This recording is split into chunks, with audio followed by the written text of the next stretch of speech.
This is a really basic tutorial on how to put the pads into the correct position so neither you nor your client are going to get injured. I know of many people who are getting injured within 1 week, only 1 week, of buying their first set of pads and holding them for somebody else.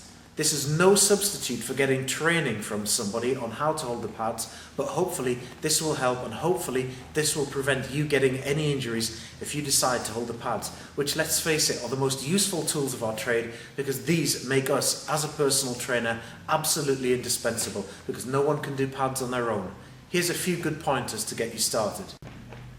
Okay, the first thing that we've got to do is to make sure that when we've got the pads on, that we have a shock absorber here, like this, there, so that we can absorb the shock. It is vitally important that we do not hold the pads here.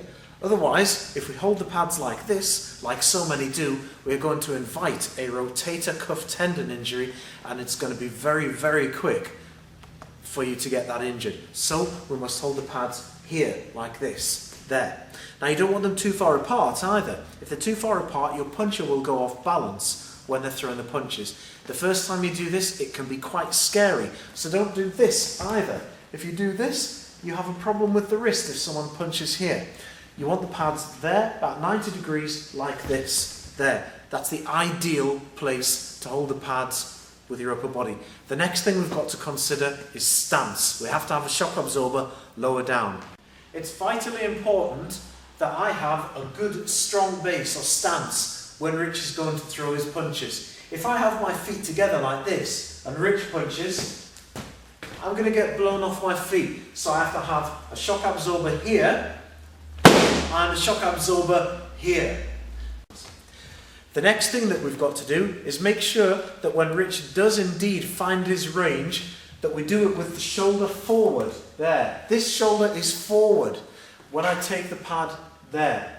If his shoulder was flat here, when he punches, that shoulder will go forward, and this is going to blow my shoulder out. So we check the range with the shoulder forward, like this.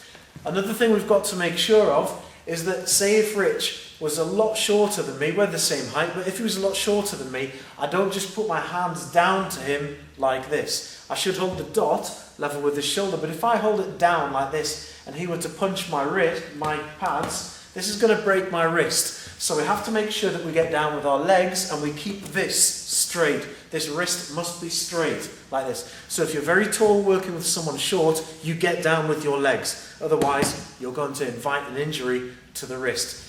One thing that you must never do is that you must never warm up your client and not warm up yourself if you're going to go onto the pads. If you go onto the pads, you must be warmed too. Now, a lot of these areas that we've talked about that can get injured are in fact ligamentous tissue and tendinous tissue. Now these take a lot longer to warm up than muscles, so you need a thorough and full warm up, especially here. So a very good exercise to do is press ups or just bouncing off the wall like this. They will warm up the area in an exercise specific manner, so you must warm up before you put the pads on. Don't just warm up your clients, otherwise you will get injured. We hope that you find this useful, but make sure that you get proper training before you go and hold the pads for someone. But hopefully this should be a nice introduction and prevent any nasty injuries occurring. Good luck with the pads, guys.